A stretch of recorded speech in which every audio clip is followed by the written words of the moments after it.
बिस्मिल्लाहिर्रहमानिर्रहीम अस्सलाम वालेकुम। आज की हमारी वीडियो फिज़िक्स के ऊपर है। यूनिट 4 है 9th क्लास का, टर्निंग इफेक्ट्स ऑफ फोर्सेस। आज हमने इसका लेक्चर नंबर 9 करना है। आज की वीडियो में जो क्वेश्चन मैं करवाने जा रहा हूँ वो इसकी एक्सरसाइज है, और एक्सरसाइज के सारे शॉर्ट क्वेश्चंस आज की वीडियो में मैंने करवाने हैं, तो इसलिए आप लोगों ने मेरी वीडियो जो है वो कंप्लीट देखनी है। वीडियो में जाने से पहले मैं आप लोगों से रिक्वेस्ट करूँगा कि काइंडली मेरे चैनल को सब्सक्राइब कर दें और बेल का आइकन भी जो है वो ज़रूर प्रेस कर दें। तो सबसे पहले देखिए, हमारे पास जो क्वेश्चन नंबर हमारे पास 4.2 है, एक्सरसाइज यूनिट नंबर 4 की, इसके अंदर जो शॉर्ट क्वेश्चंस हैं इसमें जो 4.1 है, क्वेश्चन नंबर 4.1, उसमें जो है मल्टीपल चॉइस क्वेश्चंस हैं। वो ऑलरेडी मैंने करवाए हैं। मेरा जो प्रीवियस लेक्चर है, लेक्चर नंबर 8 इसी यूनिट का, उसके अंदर मैंने सारे जो है वो मल्टीपल चॉइस क्वेश्चंस करवाए हुए हैं। तो यहाँ से क्वेश्चन नंबर जो है 4.2 से आज हम लोगों ने स्टार्ट करना है। तो 4.2 है हमारे पास, डिफाइन द फॉलोइंग। अब हमको वो कुछ दे रहा है और उनको डिफाइन करने के लिए बोल रहा है। इसका जो पार्ट नंबर 1 है हमारे पास, उसमें वो कह रहा है रिजल्टेंट वेक्टर। वो कह रहे हैं कि रिजल्टेंट वेक्टर को जो आपने डिफाइन करना है। तो मैंने ये ऑलरेडी जो है, देखिए मेरा जो लेक्चर नंबर 1 है इसी यूनिट के, यूनिट नंबर 4 के अंदर, उसके अंदर मैंने ब्रीफली रिजल्टेंट वेक्टर क्या होता है उसके बारे में जो है वो एक्सप्लेन किया हुआ है। अगर आप लोगों को रिजल्टेंट वेक्टर का बिल्कुल भी नहीं पता तो आप लोग मेरा जो लेक्चर नंबर 1 है वहाँ पर जाके इसको देख सकते हैं। अभी मैं सिर्फ एग्जाम के लिए यहाँ पे जो है डेफिनेशन लिख के दूंगा, आंसर लिख के दूंगा इन सारे क्वेश्चन में। अदरवाइज अगर मैं एक्सप्लेन करना शुरू कर दूंगा तो वीडियो जो है वो बहुत लंबी हो जाएगी। तो रिजल्टेंट वेक्टर आप डिफाइन करेंगे। Resultant vector is a single vector. Resultant vector basically क्या होता है, जितने भी फोर्सेज होती हैं ना उनको हमने एक वेक्टर की फॉर्म में दी होती है, ठीक है, एक वेक्टर उनका बनाया होता है। उन सब वेक्टर्स को हमने क्या करना होता है, ऐड करना होता है। जब उन सब वेक्टर्स को ऐड करेंगे, ठीक है, तुम्हारे पास जो रिजल्टेंट आता है, जो एक सिंगल वेक्टर आता है रिजल्टेंट के तौर पर, उसको क्या बोलते हैं, रिजल्टेंट वेक्टर बोलते हैं। ठीक है, तो रिजल्टेंट वेक्टर बड़ी सिंपल सी डेफिनेशन है। Resultant vector is a single vector that has the same effect as the combined effect of all the vectors to be added. हम जितने भी वेक्टर्स हमें गिवन होंगे, उन सब वेक्टर्स को जब हम ऐड करेंगे तो हमारे पास जो रिजल्टेंट वेक्टर आएगा, जो उसका आंसर वेक्टर आएगा हमारे पास, उसका सेम इफेक्ट होगा उन सब के कंबाइन करके। वो जो हमारे पास सिंगल वेक्टर आएगा उसको क्या बोलते हैं, रिजल्टेंट वेक्टर। इसके बाद पार्ट 2 देखें, उसमें वो आपको कह रहा है, आपसे पूछ रहे हैं टार्क डिफाइन करें। इसको मैंने अपने लेक्चर नंबर 3 के अंदर, यूनिट नंबर 4 का जो मेरा लेक्चर नंबर 3 है उसके अंदर मैंने ब्रीफली एक्सप्लेन किया हुआ है। तो टार्क बेसिकली जो होता है, ये टर्निंग इफेक्ट होता है फोर्स का। ठीक है, किसी भी जो फोर्स होती है उसके जो टर्निंग इफेक्ट होता है उसको क्या बोलते हैं, टार्क बोलते हैं। ये वेक्टर क्वांटिटी होती है और उसकी यूनिट न्यूटन मीटर होती है। इसका बड़ा सिंपल डेफिनेशन आप लिखेंगे, turning effect of a force is called torque, it's a vector quantity and its unit is newton metre. बस इतना लिखना आपने। पार्ट नंबर 3 देखें, उसमें आपसे पूछ रहे हैं सेंटर ऑफ मैस। अब इसको मैंने जो है मेरा लेक्चर नंबर 4 उसके अंदर मैंने ब्रीफली एक्सप्लेन किया हुआ है कि सेंटर ऑफ मैस क्या होता है। वहाँ पे मैंने डिफरेंट एग्जांपल्स, डिफरेंट सिनेरियोज बना के एक्सप्लेन किया हुआ है प्रॉपर। अगर आप लोगों को इसका कंसेप्ट नहीं पता तो आप लोग वहाँ पे जो है प्लीज़ उसको पहले रीड करें, फिर आप लोगों को ये समझ आ जाएगी कि इसको कैसे डिफाइन करना है हम लोगों ने। तो जो सेंटर ऑफ मैस होता है, बेसिकली कोई भी सिस्टम ले लें, किसी भी चीज़, सिस्टम का मतलब होता है कोई भी चीज़, ठीक है, कोई भी चीज़ जो होती है ना, उसका सेंटर ऑफ मैस क्या होता है, उसका वो मैस होता है सेंटर का जहाँ पे अगर हम फोर्स अप्लाई करें, ठीक है, उस पॉइंट के ऊपर हम अगर फोर्स पॉइंट अप्लाई करें तो वो सिस्टम क्या करेगा, मूव तो करेगा लेकिन रोटेट नहीं करेगा। वो जो पॉइंट होगा उसको बोलेंगे सेंटर ऑफ मैस। किसी भी सिस्टम का, किसी भी ऑब्जेक्ट का, किसी भी बॉडी का ऐसा पॉइंट जहाँ पे फोर्स अप्लाई की जाए, ठीक है, तो वो सिस्टम क्या करेगा, मूव तो करेगा, वो बॉडी मूव तो करेगी लेकिन वो रोटेट नहीं करेगी। ठीक है, विदाउट रोटेशन वो बॉडी क्या करेगी, मूव करेगी। वो पॉइंट जो होगा उसका क्या होगा, सेंटर ऑफ मैस होगा। तो अब लिखेंगे centre of mass of system is a point where an applied force cause a system to move without rotation. ठीक है, कि जहाँ पे फोर्स अप्लाई की जाती है वो मूव तो होती है चीज़ लेकिन रोटेट नहीं करती। इसका मतलब है वो उसका क्या है, सेंटर है, उस चीज़ का सेंटर ऑफ मैस है उसका। इसके बाद पार्ट नंबर 4 में वो आपसे पूछ रहे हैं सेंटर ऑफ ग्रेविटी। इसको जो है मैंने अपने लेक्चर नंबर 4 के अंदर, सेम जो मेरा लेक्चर था सेंटर ऑफ मैस, उसमें एक्सप्लेन किया था, सेंटर ऑफ ग्रेविटी भी एक्सप्लेन किया था। दोनों में जो है वो डिफरेंस है। जो सेंटर ऑफ मैस हो गया वो तो पॉइंट हो गया ना जहाँ पे फोर्स अप्लाई करेंगे और वो मूव करेगा विदाउट रोटेशन। जो सेंटर ऑफ ग्रेविटी होता है ना, ये ऐसा पॉइंट होता है, ये भी पॉइंट होता है। दोनों जो सेंटर ऑफ मैस और सेंटर ऑफ ग्रेविटी दोनों पॉइंट होते हैं। सेंटर ऑफ ग्रेविटी ऐसा पॉइंट होता है जहाँ पे जो बॉडी होती है उसका जो कंप्लीट वेट होता है, उसका जो सारा वेट होता है वो क्या कर रहा होता है, वर्टिकली डाउनवर्ड एक्ट कर रहा होता है। ठीक है, appears to act vertically downward. ठीक है, तो सेंटर ऑफ ग्रेविटी का पॉइंट वो पॉइंट होता है जहाँ पे पूरी बॉडी का, पूरे ऑब्जेक्ट का, ठीक है, जो वेट होता है वो वर्टिकली डाउनवर्ड एक्ट कर रहा होता है। और जो सेंटर ऑफ मैस होता है वो होता है वो पॉइंट जहाँ पे उसके ऊपर फोर्स लगाएंगे तो वो ऑब्जेक्ट या बॉडी मूव करेगी लेकिन विदाउट रोटेशन। क्लियर, तो इन सब के आंसर आपने इसी तरह लिख देने हैं जैसे मैंने यहाँ पे जो आपको लिख के दिए हैं। इसके बाद नेक्स्ट है हमारे पास जो क्वेश्चन नंबर 4.3 है, उसमें आपसे पूछ रहा है डिफरेंशिएट द फॉलोइंग।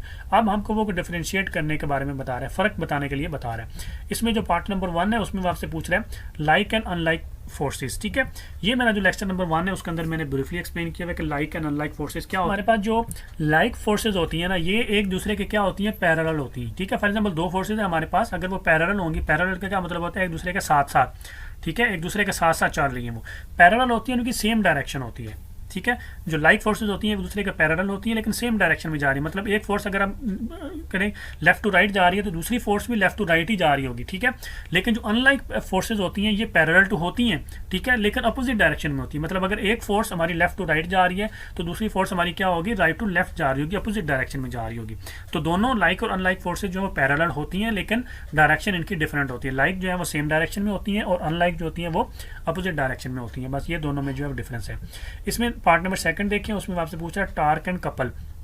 इसको मैंने जो है लेक्चर नंबर 3 है, लेक्चर नंबर 5 के अंदर एक्सप्लेन किया। जो टार्क है मेरा लेक्चर नंबर 3 में है और जो कपल है वो मेरा लेक्चर नंबर 5 के अंदर है। देखिए हमारे पास टार्क मैंने ऑलरेडी आपको बता दिया कि टर्निंग इफेक्ट्स ऑफ फोर्सेज जो होते हैं उसको क्या बोलते हैं, टार्क बोलते हैं। ठीक है, और ये क्यों यूज़ किया जाता है, ये यूज़ किया जाता है रोटेशनल इफेक्ट फाइंड करने के लिए किसी भी फोर्स का। ठीक है, तो बेसिकली टार्क जो है वो यूज़ किया जाता है एज ए मेजरमेंट। ठीक है, किसी भी जो फोर्स होती है ना उसका रोटेशनल इफेक्ट फाइंड करने के लिए टार्क जो यूज़ किया जाता है। लेकिन कपल ऐसा नहीं होता। कपल एक चीज़ है, एक चीज़ बनती है हमारे पास। ठीक है, जब दो अनलाइक पैरेलल फोर्सेस एक्ट कारी होती हैं जिनका सेम मैग्नीट्यूड होता है लेकिन वो सेम लाइन में नहीं होती, वो किसी भी ऑब्जेक्ट के ऊपर जब वो अप्लाई हो रही होती है तो हमारे पास कपल फॉर्म्ड होता है। फॉर एग्जांपल हमारा जो स्टीयरिंग व्हील है उसके ऊपर देखें हमारे पास एक राइट हैंड होता है, एक लेफ्ट हैंड के साथ हमने वो स्टीयरिंग व्हील पकड़ा हुआ होता है। ठीक है, तो दो फोर्सेज हम लगा रहे होते हैं जो अनलाइक पैरेलल फोर्सेज होती हैं, उनका सेम मैग्नीट्यूड होता है लेकिन उनका लाइन ऑफ एक्शन जो है वो सेम नहीं होता। इस कंडीशन में हमारे पास जो चीज़ बन रही होती है उसको बोलते हैं कपल। लेकिन टार्क जो होता है वो बेसिकली हम लोग क्या करते हैं, टर्निंग इफेक्ट्स ऑफ फोर्सेज जो होते हैं उनको फाइंड करने के लिए हम लोग यूज करते हैं। कपल जो होता है वो फॉर्म्ड होता है, ठीक है, by two unlike parallel forces of same magnitude but not in the along the same line of action. इसके बाद जो हमारे पास पार्ट नंबर इसका 3 है उसमें आपको पूछ रहा है स्टेबल एंड न्यूट्रल इक्विलिब्रियम। ये मेरा लेक्चर नंबर 7 है, उसके अंदर मैंने आप लोगों को ये सारे हैं स्टेबल, अनस्टेबल और न्यूट्रल इक्विलिब्रियम के बारे में जो ब्रीफली एक्सप्लेन किया हुआ है। तो हमारे पास स्टेबल इक्विलिब्रियम क्या होता है, देखिए हमारे पास कोई भी ऑब्जेक्ट या बॉडी होती है, अगर हम उसको स्लाइड टिल्ट करें, टिल्ट का मतलब होता है कि उसको अपनी पोजीशन से थोड़ा सा हिलाएं, ठीक है, तो वो क्या करती है, बॉडी अपनी वापस प्रीवियस पोजीशन के ऊपर आ जाती है। जिस पोजीशन के ऊपर वो पड़ी होती है वहाँ से हम उसको थोड़ा सा स्लाइटली टिल्ट करें तो वो वापस अपनी उसी पोजीशन के ऊपर, प्रीवियस पोजीशन के ऊपर आ जाती है। इस तरह का जो इक्विलिब्रियम होता है उसको बोलते हैं स्टेबल इक्विलिब्रियम। लेकिन न्यूट्रल इक्विलिब्रियम में क्या होता है कि फॉर एग्जांपल जब हम एक बॉडी को अपनी उस पोजीशन से हम थोड़ा सा क्या करते हैं, डिस्टर्ब करते हैं, तो वो क्या करती है, अपनी प्रीवियस पोजीशन के ऊपर वापस नहीं आती। ठीक है, उसको क्या बोलते हैं, न्यूट्रल इक्विलिब्रियम। ठीक है, तो अब इसके आंसर में ऐसे लिखेंगे, a body is said to be in stable equilibrium if after a slight tilt returns to its previous position, उसको क्या बोलते हैं, stable. While if a body remains in its new position after a slight disturb and does not return to previous position is called neutral equilibrium. ठीक है, for example जिस तरह हमारा गेंद होता है ना, गेंद को अगर हम थोड़ा सा मूव करवाएं तो वो दूसरी पोजीशन के ऊपर चला जाता है लेकिन वापस अपनी पोजीशन के ऊपर नहीं आता, वो होता है न्यूट्रल इक्विलिब्रियम। बुक है हमारे पास, ठीक है, बुक को हम एक टेबल के ऊपर पड़ी हुई उसको थोड़ा सा उठाएंगे और फिर दोबारा छोड़ेंगे तो वापस बुक जो है टेबल के ऊपर वापस गिर जाएगी, अपनी प्रीवियस पोजीशन के ऊपर वापस चली जाएगी, वो होता है स्टेबल इक्विलिब्रियम। इसके बाद इसका देखिए हमारे पास जो क्वेश्चन इसका 4.4 है उसमें वो आपसे पूछ रहा है how head to tail rule helps to find the resultant of forces. अब वो आपको कह रहा है कि हेड टू टेल रूल जो है ये कैसे हेल्प करता है रिजल्टेंट ऑफ फोर्सेस फाइंड करने के लिए, मतलब वो रिजल्टेंट वेक्टर हम जो निकालते हैं ना वो कैसे निकलता है और कैसे हम जो है वो फाइंड कर सकते हैं। तो देखिए हमारे पास इसका आंसर में आप लोग लिखेंगे, मेरा जो लेक्चर नंबर 1 है उसके अंदर मैंने जो रिजल्टेंट ऑफ फोर्सेज है वो ब्रीफली एक्सप्लेन किया हुआ है, हेड टू टेल रूल से हम कैसे फाइंड कर सकते हैं। ठीक हो गया, अभी हमारे पास देखें आप लिखेंगे head to tail rule helps to find the resultant of forces by, कैसे फाइंड कर सकते हैं, हेड टू टेल रूल के जरिए हम जो रिजल्टेंट ऑफ फोर्सेज है वो कैसे फाइंड कर सकते हैं, drawing the representative lines for all the forces to be added. अब इसके कुछ स्टेप्स होते हैं, वो स्टेप्स ऑलरेडी मैंने लेक्चर नंबर 1 के अंदर ब्रीफली एक्सप्लेन किए हुए। ये बेसिकली लॉन्ग क्वेश्चन है लेकिन उसने शॉर्ट क्वेश्चन के अंदर दिया हुआ है, लेकिन मैं फिर भी आप लोगों को जो है वो बता रहा हूँ। तो देखिए हमारे पास ये एक फोर्स है, ये एक फोर्स है, ये एक फोर्स है। अब हमारे पास 3 फोर्सेज हैं फॉर एग्जाम्पल, ठीक है। तो सबसे पहले जो हेड टू टेल रूल होगा वो क्या हमारे हेल्प करेगा, रिजल्टेंट ऑफ फोर्सेस को कैसे हेल्प करेगा हमारे पास। सबसे पहले हमने जो है वो जो फोर्सेस हमको गिवन होंगी ना उनकी हमने लाइंस ड्रॉ करनी है, ठीक है। वो लाइंस अकॉर्डिंग टू उनकी जितना मैग्नीट्यूड होगा फोर्सेस का उस हिसाब से हम लोगों ने करनी है, ठीक है। आई होप कि आप लोगों को जो है वो ड्राइंग करनी तो जो है वो आती होगी। सबसे पहले हमने क्या करना है, लाइंस ड्रॉ करनी है। इसके बाद हमने क्या करना है, इन सब फोर्सेस को, ये जो हमने एरो ड्रॉ किए इनको हमने ऐड करना है, ठीक है। कैसे ऐड करना है, हमने क्या करना है, हेड देखना है फर्स्ट फोर्स का। ये जो हमारे पास पहली फोर्स है इसका हमने देखना है हेड, ये हेड होता है।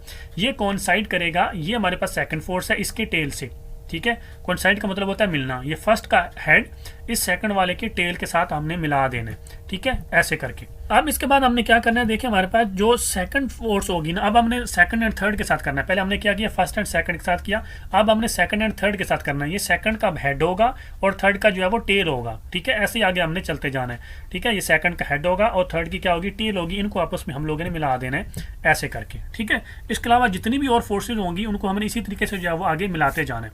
अब हमने इसके बाद क्या करना है, हमने एक लाइन ड्रॉ करनी है। वो लाइन क्या करेगी, ये फर्स्ट वाली लाइन होगी, फर्स्ट वाली जो फोर्स होगी, इसका जो वेक्टर हमने ड्रॉ किया हुआ इसको देखना है, और जो लास्ट वाला वेक्टर हमने बनाया होगा, जो लास्ट वाली फोर्स का वेक्टर हमने बनाया होगा, इसको देखना है। अब हमने कैसे ऐड करना है इनको, ये जो हमारे पास फर्स्ट फोर्स है ना, इसकी ये जो हमारे पास नजर आ रही है ना टेल, ठीक है, इस टेल को हमने मिलाना है लास्ट वाली के हेड के साथ, ठीक है, ऐसे करके हमने जो है इसको मिलाना है। मैं भी मिलाता हूँ, ये ठीक हो गया। फर्स्ट वाली जो फोर्स होगी उसका जो टेल होगा, उसकी जो दुम होगी, उसका जो स्टार्ट होगा, उसको हमने मिलाना है लास्ट वाली के हेड के साथ। ये जो हमारे पास अभी वेक्टर बना होगा इसको बोलते हैं रिजल्टेंट फोर्स बोलते हैं इसको, ठीक है। तो इस तरीके से हम लोगों ने क्या करना है, रिजल्टेंट फोर्स जो है भाई हेड टू टेल जो है वो फाइंड करनी है। ये सारे पॉइंट्स आपने इसके अंदर ऐसे ही लिखने हैं, क्लियर। तो अब इसके बाद नेक्स्ट चले, हमारे पास जो नेक्स्ट क्वेश्चन है, क्वेश्चन नंबर 4.5, उसमें वो आपसे पूछ रहा है, how can the force be resolve into its rectangular components.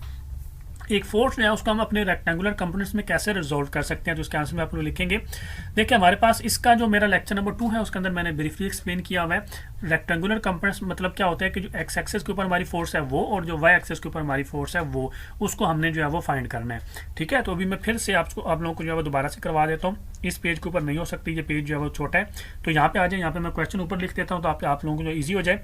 तो देखें, जो हमारे पास होता है ना रिजॉल्व करना, ठीक है, रिजॉल्व करने का मतलब होता है हमारे पास एक जो वेक्टर गिवन होगा मेन वाला, जो रिजल्टेंट फोर्स होती है हमारे पास, उसको हमने रिजॉल्व करना होता है, उसको हमने स्प्लिट करना होता है डिफरेंट फोर्सेज में, जितनी फोर्सेज एक्ट कर रही होती हैं उस रिजल्टेंट के आने में। जिस तरह अभी हमने लास्ट क्वेश्चन में देखा 4.4 में, उसमें हमारे पास 3 फोर्सेज एक्ट कर रही थी, ऐड हो रही थी, और एक हमारे पास जो है एंड पे रिजल्टेंट फोर्स आ रही थी। जब हमने इसको रिजॉल्व करना होता है ना रेक्टेंगुलर कंपोनेंट्स में, तो इसका मतलब है कि हमारे पास जो रिजल्टेंट गिवन होता है उसको हमने ब्रेक डाउन करके, तो हमारे पास जो फोर्सेज एफ एक्स और एफ वाई आएंगी उनको हमने रिजॉल्व करना है। तो बेसिकली ये होता है splitting of force into 2 mutually perpendicular components is called resolution of force. तो रेजोल्यूशन ऑफ फोर्स का बेसिकली मतलब होता है हमारे पास जो एक फोर्स गिवन होती है, हमारे पास जो बेसिकली रिजल्टेंट फोर्स होती है, उसको हमने डिवाइड करना होता है 2 कंपोनेंट्स में, उसके एक्स कंपोनेंट और वाई कंपोनेंट्स के अंदर, उसको बोलते हैं हम रेजोल्यूशन ऑफ फोर्स। अब देखिए हमारे पास ये ओ है, हमारा सेंटर पॉइंट है, ये हमारे पास एक्स एक्सिस के ऊपर हमारी एक फोर्स है, ठीक हो गया। ये हमारे पास वो फोर्स है जिसको हमने स्प्लिट करना है, जो हमारी एफ फोर्स है, जिसको रिजल्टेंट फोर्स बोलते हैं। ये हमारे पास इसका एंगल हो गया, जो एक्स एक्सिस के साथ ये फोर्स बना रही है, ये हमारे पास वाई कंपोनेंट हो गया, ठीक है। अब देखिए ये हमारा पॉइंट बी है, ये हमारा पॉइंट ए है, इसको बोलेंगे एफ एक्स कंपोनेंट, इसको बोलेंगे एफ वाई कंपोनेंट्स, ठीक है। अब ये हमारे पास जो फोर्स गिवन है ना, ये हमारे पास जो फोर्स गिवन है, ये वाली जो हमारे पास ए से ओ जा रही है, ये वाली फोर्स, इसको हमने बेसिकली रिजॉल्व करना है, ठीक है। इसके जो कंपोनेंट्स हैं वो कौन से कंपोनेंट्स हैं, एफ एक्स कंपोनेंट है और एफ वाई कंपोनेंट्स है। ये वो कह रहा है कि हम कैसे इनको रिजॉल्व कर सकते हैं, मतलब एफ एक्स हम कैसे फाइंड कर सकते हैं और एफ वाई हम कैसे फाइंड कर सकते हैं। अगर ये हमारे पास फोर्स गिवन हो और ये हमारे पास थीटा गिवन हो, तो हम कैसे फाइंड कर सकते हैं, अभी कर लेते हैं हम लोग। देखें हमारे पास आप लिखेंगे सिंस हमारे पास जो ओ ए है, ठीक है, ये इक्वल्स हमारे पास क्या है, ओ बी प्लस हमारे पास है बी ए, ठीक है। अब हमारे पास ये जो फोर्स आई है, रिजल्टेंट फोर्स जो आई है, अभी हमने थोड़ी देर पहले देखा कि ये रिजल्टेंट फोर्स कैसे निकाली थी हमने, इन सब जो बाकी जो हमारे पास वेक्टर्स थे उनको हमने क्या किया था, ऐड किया था। तो इसका मतलब है ये हमारे पास जो ओ ए है ये इक्वल्स टू क्या है, हमारे पास ओ बी प्लस हम करेंगे बी ए, मतलब ये वाली और ये वाली दोनों को ऐड करके हमारे पास ये वाली रिजल्टेंट जो है वो निकली हुई है।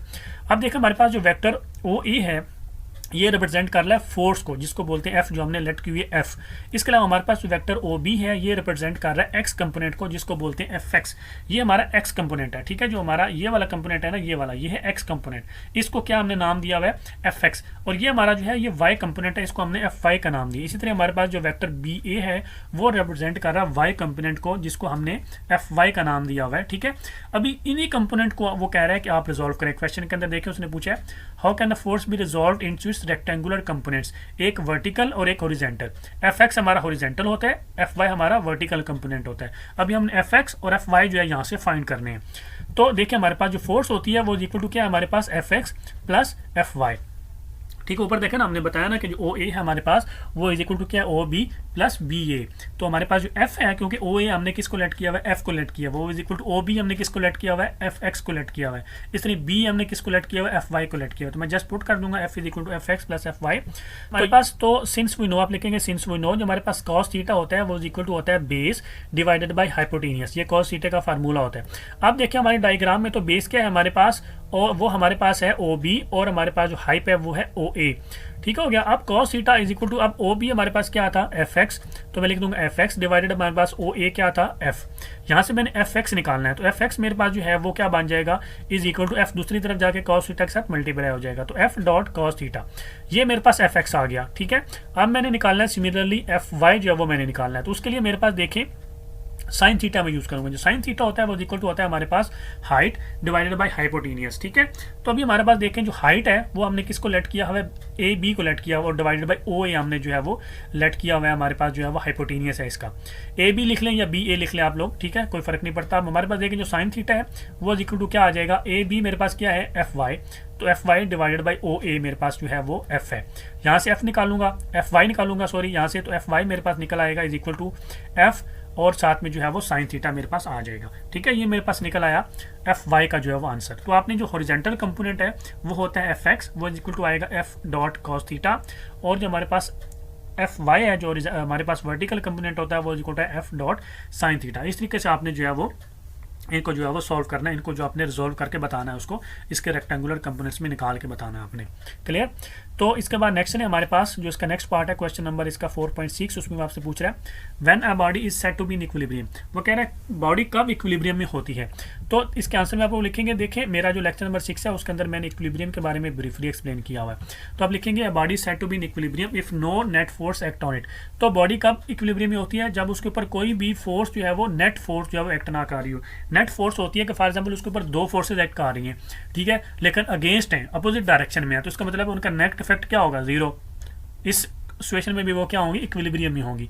जब उनका नेट इफेक्ट जो है वो कुछ आंसर आ जाएगा तो फिर वो इक्विलिब्रियम में नहीं होगा। मसलन एक फोर्स है 100 न्यूटन की, दूसरी फोर्स है 90 न्यूटन की, तो नेट फोर्स कितनी आ गई, 10 न्यूटन। इसका मतलब है वो बॉडी इक्विलिब्रियम में नहीं होगी। लेकिन अगर दो फोर्सेज एक्ट कर रही हैं, एक 100 की है और दूसरी भी 100 की है, लेकिन अपोजिट डायरेक्शन में है, तो 100 माइनस 100 करेंगे तो इक्वल टू आंसर आता है 0। इस कंडीशन में वो क्या होगा, इक्विलिब्रियम में होगा। तो आप लिखेंगे a body is said to be in equilibrium if no net force act on it. अब देखें a body in equilibrium remain at rest. आप लिखेंगे जब बॉडी इक्विलिब्रियम में होती है तो वो रेस्ट में ही रहती है, अगर वो रेस्ट में है तो। लेकिन अगर मूव कर रही है तो वो मूव कर रही है यूनिफॉर्म वेलोसिटी के साथ, जो आपने वर्ड यूज करना है। अगर वो यूनिफॉर्म वेलोसिटी के साथ मूव कर रही है तो वो सेम ही रहेगी, ठीक है, यूनिफॉर्म वेलोसिटी के साथ ही मूव करती रहेगी, ठीक है। और इसके अंदर जो इक्विलिब्रियम होता है, नो लीनियर एक्सेलरेशन इसके अंदर होता है, ठीक है, जब ना ही इसके अंदर रोटेशनल एक्सेलरेशन होता है। आपने बात याद रखनी है कि जब बॉडी इक्विलिब्रियम में होगी तो वो रेस्ट में ही रहेगी, या मूव कर रही है यूनिफॉर्म वेलोसिटी के साथ तो यूनिफॉर्म वेलोसिटी में मूव करेगी, और इसके अंदर ना ही लीनियर एक्सेलरेशन होगा ना ही रोटेशनल एक्सेलरेशन होगा, ठीक है। तो एक्सेलरेशन इस केस में 0 होता है क्योंकि उसकी वेलोसिटी जो है वो यूनिफॉर्म होती है, ठीक हो गया। तो ये आपने जो है वो इसका आंसर में 2 पॉइंट जो है वो लाजमी लिखने हैं। इसके बाद नेक्स्ट देखिए हमारे पास जो क्वेश्चन नंबर 4.7 है उसमें आपसे पूछ रहे हैं explain first condition of equilibrium. First condition of equilibrium क्या होती है, बड़ा आसान सा क्वेश्चन है। मेरा लेक्चर नंबर 6 जो है वो इक्विलिब्रियम के बारे में है। तो देखिए जो फर्स्ट कंडीशन ऑफ इक्विलिब्रियम में होती है ना, उसमें जो रिजल्टेंट होता है, जितनी भी फोर्सेज एक ऑब्जेक्ट या बॉडी के ऊपर लग रही होती है, जितनी भी फोर्सेज लग रही होती हैं, अगर हम उनको ऐड अप करें, ठीक है, उनका रिजल्ट निकाल लें, उनको ऐड करके उनका आंसर निकाल लें, अगर तो आंसर 0 आ गया तो इसका मतलब है कि फर्स्ट कंडीशन ऑफ इक्विलिब्रियम जो है वो मेट कर गई है। तो फर्स्ट कंडीशन ऑफ इक्विलिब्रियम यही होती है कि जितनी भी फोर्सेज एक सिस्टम के ऊपर, एक बॉडी के ऊपर लग रही होंगी, उनका आंसर जो है वो 0 आना चाहिए, शुड बी 0। तो फॉर एग्जाम्पल देखिए F1 है, F2 है, और इसके अलावा हमारे पास सो ऑन Fn तक है हमारे पास, बहुत ज़्यादा। ये इक्वल टू क्या होनी चाहिए हमारे पास, 0। इसका मतलब हो गया कि sigma F is equal to हमारे पास क्या होना चाहिए, 0। यहाँ पे जो सिग्मा वर्ड यूज होता है ये ग्रीक लेटर होता है, ठीक है। इसका मतलब होता है कि समेशन, इसका मतलब होता है जितनी भी फोर्सेज हैं उनको हमने क्या किया हुआ है, ऐड किया हुआ है। तो जितनी भी फोर्सेज एक सिस्टम के ऊपर लग रही होंगी उनको ऐड करेंगे तो वो 0 आनी चाहिए। ये हमारा क्या है, फर्स्ट कंडीशन ऑफ इक्विलिब्रियम है। अब हमारे पास यहाँ पे देखें ये जो फोर्सेज हैं, ये मैं जस्ट आपको रेफरेंस के लिए लिख रहा हूँ, आप लोगों ने एग्जाम में नहीं लिखना। ये जो फोर्सेज होती हैं ये एक्स कंपोनेंट्स भी हो सकते हैं, वाई कंपोनेंट्स भी हो सकते हैं। जैसे अभी आपको थोड़ी देर पहले मैंने बताया कि एक्स कंपोनेंट भी हो सकते हैं, वाई कंपोनेंट्स भी हो सकते हैं। और बॉडी को first condition of equilibrium satisfied करने के लिए नो लीनियर एक्सेलरेशन होना चाहिए, ठीक है। इसका जो एक्सेलरेशन है उसके अंदर लीनियर एक्सेलरेशन नहीं होना चाहिए। आप देखें हमारे पास तो सिग्मा Fx भी 0 होना चाहिए, सिग्मा Fy भी हमारे पास 0 होना चाहिए। मतलब अगर दो कंपोनेंट्स में फोर्सेस गिवन है एक्स और वाई में, तो दोनों जो कंपोनेंट्स हैं एक्स के कंपोनेंट्स और वाई के कंपोनेंट्स दोनों जो है उनको सिग्मा करेंगे, ऐड करेंगे तो 0 होने चाहिए। और इसके अलावा इसके अंदर लीनियर एक्सेलरेशन भी नहीं होना चाहिए। देखिए हमारे पास जो नेक्स्ट क्वेश्चन आता है हमारे पास 4.8, उसमें वो आपसे क्या पूछ रहा है, why there is a need for second condition for equilibrium if a body satisfied first condition of equilibrium. वो कह रहा है कि हमको क्यों जरूरत पड़ी है सेकंड कंडीशन ऑफ इक्विलिब्रियम की। अगर बॉडी फर्स्ट कंडीशन सेटिस्फाई कर लेती है तो हमको सेकंड कंडीशन ऑफ इक्विलिब्रियम की क्यों जरूरत पड़ी है। ठीक है, ये बड़ा उसने एक ट्रिकी और पॉलिटिकल उसने जो है वो क्वेश्चन आप लोगों से पूछा है। मेरा लेक्चर नंबर 6 है, उसके अंदर मैंने एक्सप्लेन किया हुआ है। देखिए आप इसको जो है वो पॉलिटिकल ही आंसर देंगे। आप लिखेंगे, देखिए जब दो इक्वल और अपोजिट फोर्सेज एक बॉडी के ऊपर ऑब्जेक्ट के ऊपर लग रही होती हैं और उनका लाइन ऑफ एक्शन सेम होता है, ठीक है, जब दो फोर्सेस जो आपस में इक्वल हैं लेकिन अपोजिट डायरेक्शन में है वो अप्लाई हो रही होती हैं एक ऑब्जेक्ट के ऊपर और सेम लाइन ऑफ एक्शन होता है, तो वो बॉडी क्या होती है, इक्विलिब्रियम में होती है। ठीक है, क्योंकि उसके अंदर लीनियर एक्सेलरेशन जो है वो नहीं होता। तो आप लिखेंगे कि it will be in equilibrium and there will be no linear acceleration. लेकिन अब होता क्या है, फॉर एग्जांपल ये हमारे पास एक है, इसके अंदर मैंने दो फोर्सेज अप्लाई की हैं, दोनों जो है वो सेम मैग्नीट्यूड है फॉर एग्जांपल, और उनकी जो डायरेक्शन है वो अपोजिट है। ठीक हो गया। अब एक फोर्स जो है वो इस बॉक्स को इस डायरेक्शन में खींच रही है, दूसरी इस बॉक्स को इस डायरेक्शन में खींच रही है, और दोनों इस सेम लाइन ऑफ एक्शन के ऊपर जो है वो अप्लाई हो रही है। इधर एक फोर्स अप्लाई हो रही है, इधर एक फोर्स अप्लाई हो रही है। इस केस में इसके अंदर कोई एक्सेलरेशन नहीं होगा, ये ऑब्जेक्ट जो है ये इधर ही खड़ा रहेगा जिधर खड़ा हुआ है। ठीक हो गया। तो ये क्या अभी इक्विलिब्रियम के अंदर आ गया। लेकिन अभी यहाँ पे एक ट्विस्ट आता है, दो फोर्सेस तो हैं, वो इक्वल भी हैं, अपोजिट डायरेक्शन में भी हैं, लेकिन उनका लाइन ऑफ एक्शन सेम नहीं है। जब उनका लाइन ऑफ एक्शन सेम नहीं होगा, फॉर एग्जांपल ये मैंने अभी बना दिया कि ये दो फोर्सेज हैं, ये F1 है, ये F2 है। ठीक हो गया। ये F1 जो है ये इस डायरेक्शन में है, F2 जो है इस डायरेक्शन में है, एक ही ऑब्जेक्ट के ऊपर लग रही है, सेम मैग्नीट्यूड है। जिस तरह इधर था ना सेम मैग्नीट्यूड था, इनका भी सेम मैग्नीट्यूड है। ये फोर्स यहाँ पे लग रही है, ये फोर्स यहाँ पे लग रही है। अब इनका लाइन ऑफ एक्शन सेम नहीं है। अब ये ऑब्जेक्ट क्या कर देगा, ये ऑब्जेक्ट जो है वो रोटेट करना शुरू कर देगा। ठीक है, ये ऑब्जेक्ट क्या कर जाएगा, रोटेट करना शुरू हो जाएगा, क्योंकि इसकी फोर्स यहाँ पे इसको इस अपनी तरफ खींच रही होगी, ये यहाँ से इसको अपनी तरफ खींच रही होगी। अब इनका लाइन ऑफ एक्शन जो है वो सेम नहीं है। अब ये बॉक्स क्या करना शुरू कर देगा, ये ऑब्जेक्ट क्या करना शुरू हो जाएगा, रोटेट करना शुरू कर देगा, क्योंकि इसकी फोर्सेज अब सेम लाइन ऑफ एक्शन में नहीं है। तो इस केस में क्या करेगा, बॉडी क्या करेगी, इक्विलिब्रियम में नहीं होगी, और वो क्या कर देगी, उसके अंदर रोटेशनल एक्सेलरेशन प्रोड्यूस हो जाएगा। अब बॉडी क्या करेगी, रोटेट करना शुरू कर देगी, रोटेशनल एक्सेलरेशन इसके अंदर आ जाएगा। ऑल्दो इसकी फर्स्ट कंडीशन जो है वो मेट हो रही है। फर्स्ट कंडीशन क्या है कि दो फोर्सेज जो हैं, जितनी भी फोर्सेज हैं उनको ऐड करेंगे तो रिजल्टेंट 0 आना चाहिए। तो इस कंडीशन में फर्स्ट कंडीशन तो पूरी हो रही है। ये फोर्स फॉर एग्जाम्पल 10 न्यूटन की है, ये फोर्स भी 10 न्यूटन की है। ठीक है, ये इसके अगेंस्ट लगी हुई है, ये इस डायरेक्शन में, ये अपोजिट डायरेक्शन में। तो 10 - 10 करेंगे आंसर 0 आता है। इसमें भी 10 - 10 करेंगे आंसर 0 आता है। ठीक है, इसमें वो रोटेट नहीं कर रहा था, लेकिन इसमें वो रोटेशनल एक्सेलरेशन पकड़ लेगा। ठीक है, ऑल्दो फर्स्ट कंडीशन मेट कर रही है, फोर्सेस क्या हैं, 0 हैं, जो नेट फोर्सेज है वो क्या है, 0 हैं, लेकिन ऑब्जेक्ट फिर भी रोटेट कर रहा है। एक्सेलरेशन जिसके अंदर आ गया, रोटेशनल एक्सेलरेशन आ गया, तो इसका मतलब है कि समथिंग एल्स भी है। वो क्या है, हमारे पास सेकंड कंडीशन ऑफ इक्विलिब्रियम है जो सेटिस्फाइड करनी चाहिए किसी भी ऑब्जेक्ट को इक्विलिब्रियम में आने के लिए। तो आप लिखेंगे hence in this case body should satisfy second condition of equilibrium as well. वो सेकंड कंडीशन ऑफ इक्विलिब्रियम क्या है हमारे पास, रिजल्टेंट टार्क जो है ना बॉडी के ऊपर वो भी 0 होना चाहिए। सिर्फ नेट फोर्सेज नहीं, हमारे पास जो रिजल्टेंट टार्क भी होगा वो भी क्या होना चाहिए, 0 होगा, तब हमारा जो ऑब्जेक्ट है वो कंप्लीट इक्विलिब्रियम में होगा। ठीक है, तो जरूरी नहीं है कि first condition of equilibrium satisfied हो रही है तो वो बॉडी इक्विलिब्रियम के अंदर होगी। नो, दोनों कंडीशन जो है वो फुलफिल होना जरूरी है, तब वो ऑब्जेक्ट क्या होगा, इक्विलिब्रियम में होगा। तो आपने उसको इस तरीके से एक्सप्लेन करना है कि ये हमारी देखें जो फर्स्ट कंडीशन है वो सिर्फ सेम लाइन ऑफ एक्शन के ऊपर ही अप्लाई होती है, लेकिन अगर सेम लाइन ऑफ एक्शन नहीं है तो वो ऑब्जेक्ट क्या करेगा, उसको जो है वो रोटेशनल एक्सेलरेशन में जो है वो लेके चला जाएगा, इसलिए वो क्या हो जाएगी, रोटेट करेगी, रोटेशनल एक्सेलरेशन आ जाएगा और टॉर्क प्रोड्यूस होगा और वो इक्विलिब्रियम जो है वो में नहीं रहेगा। इसके बाद चले नेक्स्ट हमारे पास जो इसका नेक्स्ट क्वेश्चन आता है 4.9, उसमें देखें आपसे पूछ रहा है what is second condition of equilibrium. Second condition of equilibrium क्या है, तो देखिए मेरा जो लेक्चर नंबर 6 है वो सारा इक्विलिब्रियम से रिलेटेड है। अब सेकंड इक्विलिब्रियम की जो कंडीशन है वो है टार्क। जिस तरह फर्स्ट कंडीशन ऑफ इक्विलिब्रियम है उसके अंदर है फोर्स, जितनी भी फोर्सेज अप्लाई हो रही होंगी, ठीक है, वो क्या होनी चाहिए, उनका नेट इफेक्ट 0 होना चाहिए। इसी तरह जो सेकंड कंडीशन ऑफ इक्विलिब्रियम है इसके अंदर जो टार्क है, ठीक है, एक बॉडी के ऊपर जो टार्क है उसका रिजल्टेंट क्या होना चाहिए, वो भी 0 होना चाहिए। मतलब कि sigma torque is equal to 0 होना चाहिए। ये हमारे पास क्या है, सेकंड कंडीशन ऑफ इक्विलिब्रियम है। जो रिजल्टेंट टार्क होगा हमारे पास किसी भी ऑब्जेक्ट या बॉडी के ऊपर जो एक्ट कर रहा होगा वो शुड आल्सो भी 0 होना चाहिए। वो तो sigma torque is equal to 0 होना चाहिए। ये सेकंड कंडीशन ऑफ इक्विलिब्रियम है। अब इसके बाद नेक्स्ट चलिए हमारे पास जो क्वेश्चन नंबर 4.10 उसमें आपसे पूछ रहा है give an example of moving body in which is in equilibrium. ठीक है, वो कह रहा है कि विच इज़ इन इक्विलिब्रियम, वो कह रहा है कि एग्जांपल देनी है एक मूविंग ऑब्जेक्ट की जो इक्विलिब्रियम में होगा। ठीक है, ये बड़ा ट्रिकी क्वेश्चन उसने आपसे पूछा है कि एक एग्जांपल दें आप, ऐसे एक ऑब्जेक्ट जो बॉडी मूव हो रही है और वो इक्विलिब्रियम के अंदर भी है, आपने एग्जांपल देनी है। तो देखिए हमारे पास बहुत सारी एग्जांपल्स आप इसके अंदर दे सकते हैं, लेकिन आपने ये मेक श्योर करना है कि जो भी आप एग्जांपल देंगे उसके अंदर वो जो वेलोसिटी के साथ वो ऑब्जेक्ट या बॉडी मूव कर रही होगी वो वेलोसिटी आपकी कांस्टेंट रहनी चाहिए। ठीक है, तो जब वो वेलोसिटी कांस्टेंट रहेगी तो आप एग्जांपल दे सकते हैं। फॉर एग्जांपल हमारे जो पैराट्रूपर्स होते हैं, मतलब जो ऊपर से नीचे वो जो जंप करते हैं जहाज से, वो जो लोग आपने अक्सर देखा होगा वो पैराशूट लगा के वो जो जंप कर रहे होते हैं, ठीक है, उनकी जो वेलोसिटी होती है वो टर्मिनल वेलोसिटी होती है। टर्मिनल का मतलब होता है कि कांस्टेंट होती है। ठीक है, तो उस वेलोसिटी के साथ वो नीचे आ रहे होते हैं, इसका मतलब है कि वो क्या है, इक्विलिब्रियम के अंदर जो है वो है। लेकिन इस तरह की जो इक्विलिब्रियम होता है उसको हम डायनामिक इक्विलिब्रियम बोलते हैं। ठीक हो गया, तो आप लिखेंगे paratrooper coming down with terminal velocity, terminal में होता है कांस्टेंट वेलोसिटी, उसको क्या होंगे, वो इक्विलिब्रियम के अंदर होंगे। इसके अलावा और भी बहुत सारे एग्जांपल है। फॉर एग्जांपल हमारे पास कार है एक, ठीक है, वो यूनिफॉर्म वेलोसिटी के साथ मूव कर रही है एक रोड के ऊपर। रोड जो है ना वो सीधी है, आपने मेक श्योर करना है कि रोड सीधी हो।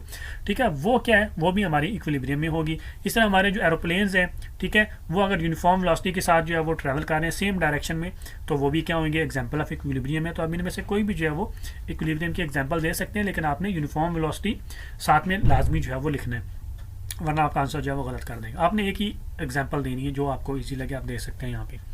इसके बाद नेक्स्ट है हमारे पास जो क्वेश्चन नंबर 4.11 है, उसमें आपसे पूछ रहा है think of a body which is at rest but not in equilibrium. अब वो कह रहा है कि इसके आंसर में क्या लिखेंगे, वो आपसे पूछ रहा है कि एक ऑब्जेक्ट एक बॉडी का बताएं जो कि रेस्ट में है लेकिन इक्विलिब्रियम में नहीं है। अभी तक हम लोग पढ़ते आ रहे हैं कि इक्विलिब्रियम में आने के लिए रेस्ट जो है वो ज़रूरी है, रेस्ट में होनी चाहिए, ओवरऑल रेस्ट में होनी चाहिए। तो वो कह रहा है कि ऑब्जेक्ट बताएं जो कि रेस्ट में है लेकिन इक्विलिब्रियम में नहीं है।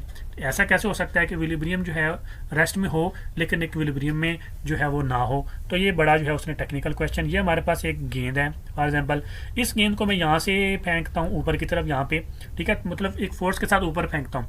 अब होता है क्या, यहाँ पे आप देखें जैसे ही वो अपनी मैक्सिमम हाइट अचीव कर लेगा ना, आपको पता है जैसे ही वो मैक्सिमम हाइट अचीव करेगा, अब इसका जो कुछ टीचर्स हैं, कुछ बुक्स वाले हैं, वो इसका आंसर देते हैं कि ये प्रैक्टिकली इम्पॉसिबल है। ठीक है, प्रैक्टिकली इम्पॉसिबल है, लेकिन इसकी कुछ और भी एग्जांपल्स हैं जिसमें हम लोग जो है वो जस्टिफाई कर सकते हैं इसके आंसर को। ठीक है, अगर आप इसका आंसर लिखेंगे ना कि प्रैक्टिकली इम्पॉसिबल है, ठीक है, तो वो उसने ये एग्जाम में क्वेश्चन देने ही नहीं था कि वो अगर इसका आंसर प्रैक्टिकली इम्पॉसिबल होता तो। अब देखें जब ये एंड पे पहुंच जाता है ना बॉडी, कोई भी ऑब्जेक्ट जब इसको हम हवा में फेंकते हैं ऊपर, जब ये बड़ी मैक्सिमम हाइट अचीव कर लेता है तो वहाँ पे जाके ये क्या कर देता है, रेस्ट में आ जाता है। वो रेस्ट बिल्कुल थोड़े मोमेंट के लिए होता है। आप कोई भी ऑब्जेक्ट ऊपर फेंक के देख लें, उसकी वीडियो बना लें और वीडियो को आप स्लो मोशन में लेके आ जाएं, आपको नजर आएगा कि वो ऑब्जेक्ट मैक्सिमम हाइट के ऊपर जाके थोड़े टाइम के लिए रेस्ट में आता है। ऑल्दो वो टाइम पीरियड जो है वो बहुत ज़्यादा थोड़ा होता है, वहाँ पे वो रेस्ट में आता है। जब वहाँ पे वो रेस्ट में आ जाता है तो उसके ऊपर एक फोर्स अप्लाई हो रही होती है जिसको फोर्स ऑफ ग्रेविटी बोलते हैं। वो फोर्स ऑफ ग्रेविटी उसको नीचे की तरफ एक्ट कर रही होती है। ठीक है, अब वो ऑब्जेक्ट जो है वो क्या कर रहे हैं, रेस्ट में है, लेकिन उसके ऊपर एक फोर्स अप्लाई हो रही है। ठीक है, उसकी डायरेक्शन है नीचे की तरफ फोर्स की। अब इस फोर्स ऑफ ग्रेविटी के अगेंस्ट कोई फोर्स और नहीं है। ठीक है, तो इसका मतलब है कि रिजल्टेंट क्या होगा, यहाँ पे फोर्सेस का force of gravity he resultant होगा। तो इसके ऊपर जो नेट फोर्स है वो जीरो नहीं है। तो इसका मतलब है कि ये ऑब्जेक्ट जो है वो अब इस कंडीशन में हमारे पास क्या है, नॉट इन इक्विलिब्रियम में है।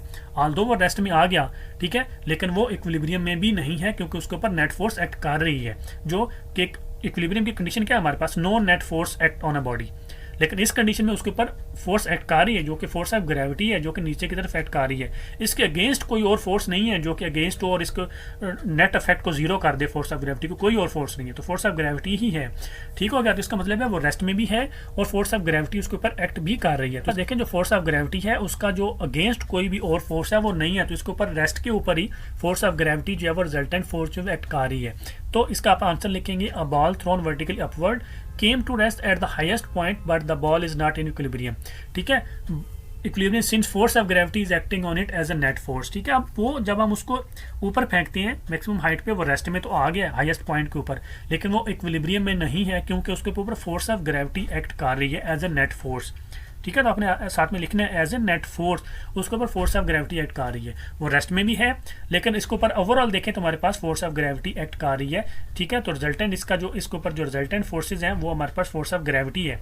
तो वो जीरो नहीं है हमारे पास, ठीक है, तो इसलिए वो इक्विलिब्रियम में भी नहीं है। इक्विलिब्रियम में होने के लिए उसको जीरो होना चाहिए, नेट फोर्स जीरो होनी चाहिए, ठीक है, नेट फोर्स हमारे पास जीरो आनी चाहिए। इस केस में जीरो नहीं आ रही, इसका मतलब है इक्विलिब्रियम में है, आल्दो वो रेस्ट में भी है, ठीक है। तो इसमें जो है आप ये वाली एग्जांपल ऐसे जो है वो ऐसे सेम वर्डिंग आप लिख सकते हैं कि एक बॉल जो है उसको हमने वर्टिकली ऊपर की तरफ भेजा, तो वो हाईएस्ट पॉइंट के ऊपर रेस्ट में होगा फॉर द टाइम बीइंग, लेकिन उस बॉल जो है इक्विलिब्रियम में नहीं होगा क्योंकि उसके ऊपर फोर्स ऑफ ग्रेविटी एक्ट कर रही होगी एज ए नेट फोर्स, ठीक है। तो आपने इसको ऐसे जो है वो प्रॉपरली एक्सप्लेन करना है और लिखना है।